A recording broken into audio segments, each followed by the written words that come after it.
আজকে আমি আছি কাত্রেদালি দি সান সিরিয়াকো। পিছনে যে গির্জাটি দেখতে পাচ্ছেন, এই গির্জাটির উদ্দেশ্যে আমাদের আসা। তো আজকে এই ভিডিওতে আমি এই গির্জাটি সম্পর্কে এ টু জেড সব কিছু এবং এর হিস্ট্রি বলবো আর কি। তো দেখতে থাকুন ভিডিওটি।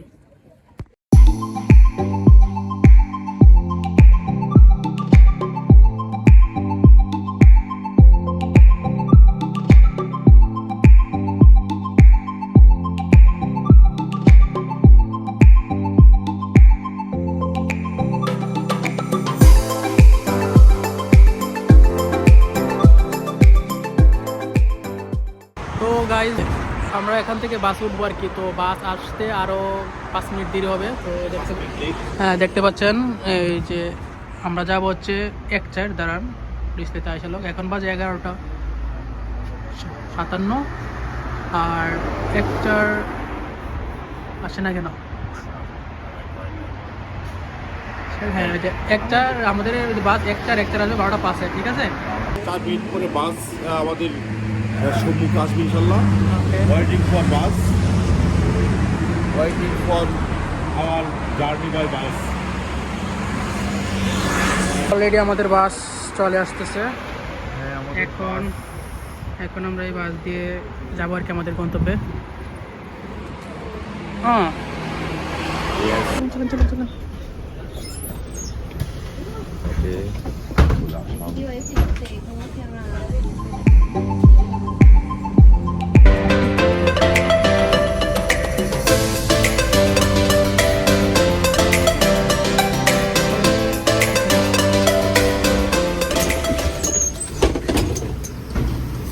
তো আমরা এখান থেকে আমাদের আর 10-15 মিনিটের মতো হাঁটতে হবে আমাদের গন্তব্যস্থানে যাওয়ার জন্য। আসেন।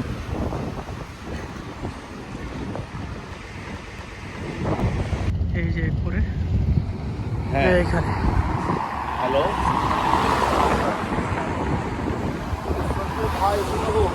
তো আমরা অলরেডি আশা করছি আমরা একদম কাছাকাছি গন্তব্যে। এই যে আমরা গন্তব্যের একদম নিকটে। এই যে আমাদের প্রায় এই কয়েক কাঙ্ক্ষিত হাজার ফুট দূরে। লক্ষ্য। হ্যাঁ, অনেক মানুষ আছে এখানে, বুঝছেন, অনেক পর্যটক। অনেক পর্যটক, এই যে বেশি বেশি অনেক পর্যটক। বুঝছেন, এখানে অনেক মানুষই গাড়ি নিয়ে আসে দেখার জন্য।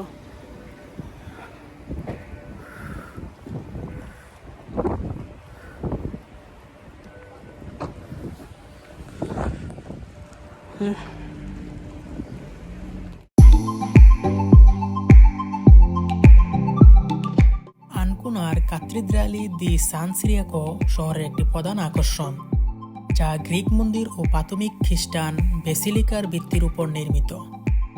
1996 খ্রিস্টাব্দে এর ভিত্তি স্থাপন করা হয়েছিল, যা রোমানেস্কো, বাইজেন্টাইন ও গথিক স্থাপত্যের মিশ্রণ। এটি শহরের সেন্ট সিরিয়াকোকে উৎসর্গকৃত এবং ঐতিহাসিক গুয়াস্কো হিলের উপর থেকে বন্দর ও শহরের সুন্দর দৃশ্য প্রদান করে। তো আমরা এখন গেটের ভিতরে যাব। তো দেখতে থাকেন ভেতরে কিরকম দেখা যায়।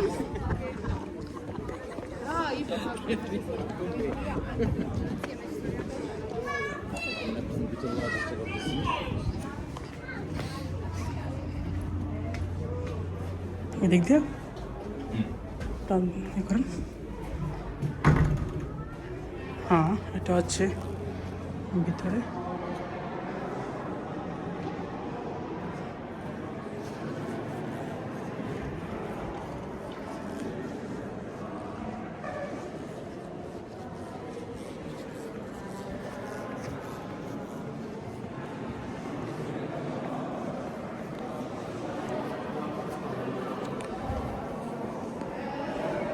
আমরা অলরেডি গেটের ভিতরে প্রবেশ করে ফেলছি। এখন অনেক মানুষ দেখা যায়।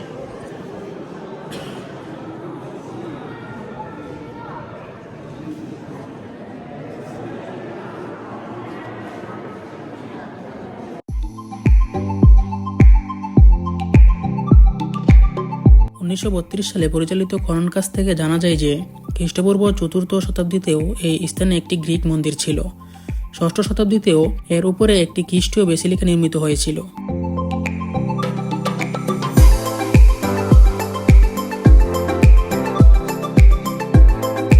দশম এবং একাদশ শতাব্দীর মধ্যে গির্জাটি সম্প্রসারিত হয় এবং একটি ক্যাথিড্রালে পরিণত হয়।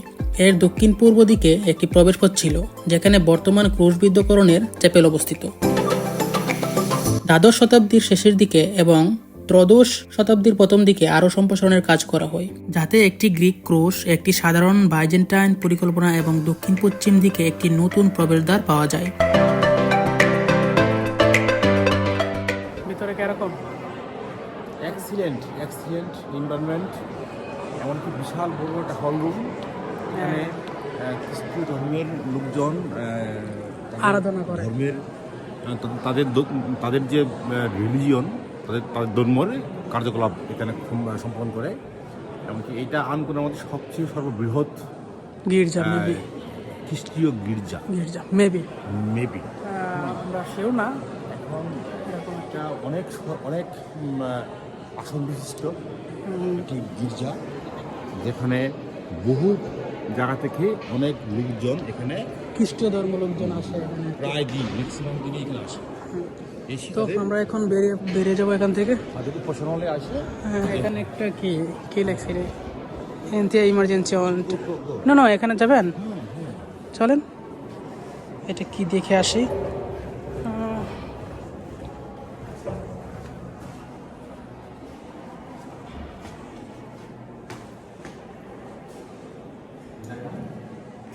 Oh, look at that.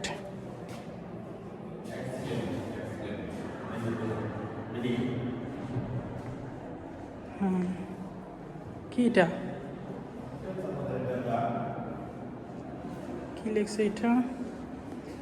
এখানে সব কিছু বুঝতে পারছেন, ইতালিয়ান দিয়ে লেখা, ঠিক আছে? তো ইতালিয়ান তো আমরা আনকোনাতে নতুন বা ইতালিতে নতুন, জানি না ইতালিয়ান, তো আর পড়তে পারবো না। সব কিছু ইতালিয়ান দিয়ে লেখা, এই যে দেখতে পাচ্ছেন। এখানে কিছু এটা রাখা আছে, দিয়ে ভিতরে রাখা আছে,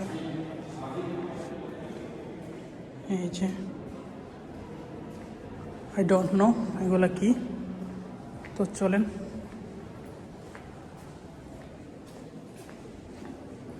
মেবি ওদের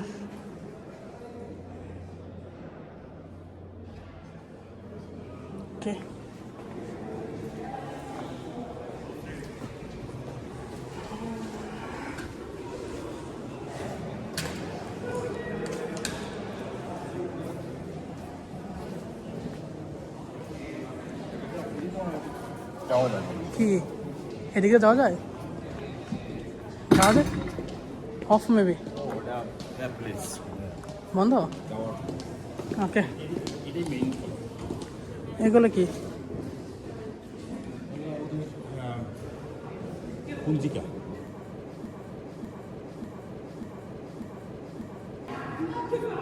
ওই ওই ওই ওই জায়গাটা দেখতে যাই।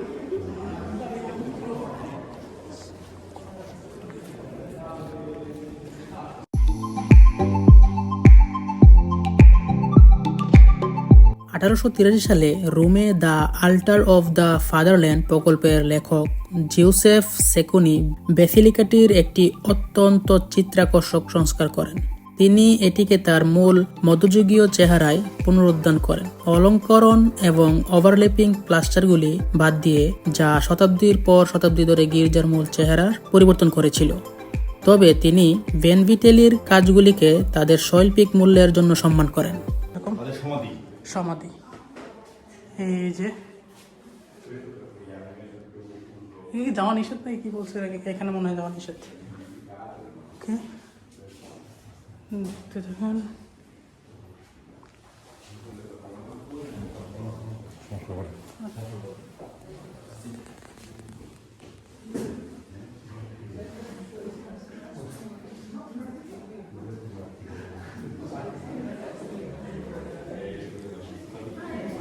না, ওরা মেবি ট্যুরিস্ট, ওদেরকে গাইড করতেছে আর কি, আমরা ওদের সাথে দেখি।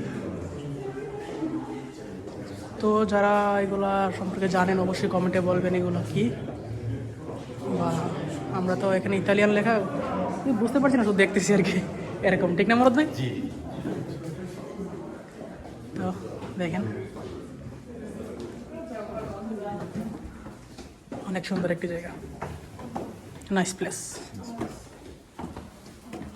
Unique place, very unique place. ওকে,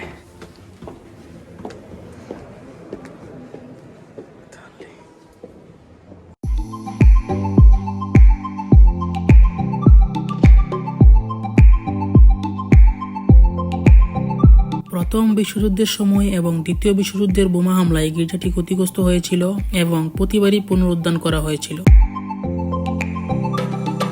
2000 সালে প্রদর্শনী, সম্মেলন এবং প্রকাশনা সহ ক্যাথেড্রালের উৎসর্গের সহস্রাব্দ পূর্তি হয়।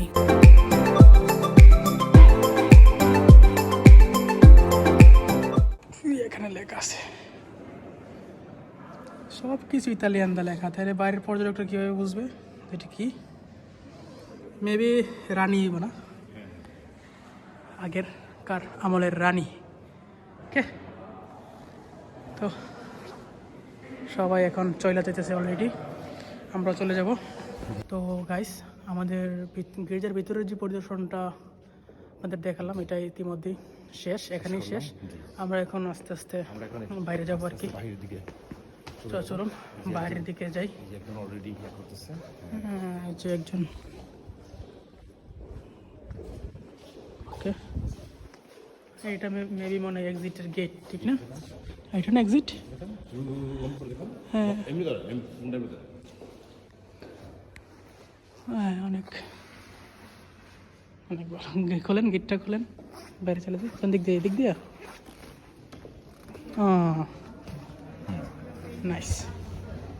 তো আমরা বেরিয়ে পড়লাম গির্জা থেকে, আর এখান থেকে অনেক পর্যটকরা বা খ্রিস্টান ধর্মাবলম্বী লোক এখানে আসছে।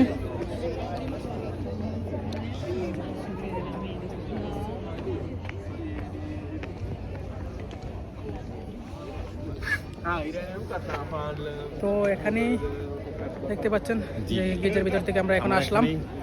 জায়গাটা আসলে অনেক সুন্দর, অনেক না? অনেক এক্সিলেন্ট প্লেস, অনেক ভালো, অনেক সুন্দর প্লেস, একদম মনোরম পরিবেশ। this? একদম পাহাড়ের চূড়ায়। হ্যাঁ, একবারে একদম একবারে পাহাড়ের চূড়ায়। আনকোনার উপরে, একদম একবারে পাহাড়ের চূড়ায়। পাহাড়ের চূড়ায়। হ্যাঁ, পাহাড়ের সর্বোচ্চ চূড়ায়। হ্যাঁ, আজকে অনেক এনজয়েবল টাইম পাসিং উইথ আমাদের ইয়ঙ্গার ব্রাদার হাসিফ ভাই। He is very interesting man and okay okay okay, ভাবেন ভাবেন। ওকে, তো আজকের ভিডিওটা এই পর্যন্তই। আর আমরা এখন যে পথ দিয়ে হাইটা আসছিলাম, এই যে এখান দিয়ে আবার নিচে চলে যাব। তো ভিডিওটি ভালো লাগলে অবশ্যই চ্যানেলটিকে সাবস্ক্রাইব অ্যান্ড ভিডিওটি লাইক অ্যান্ড শেয়ার করে দিবেন।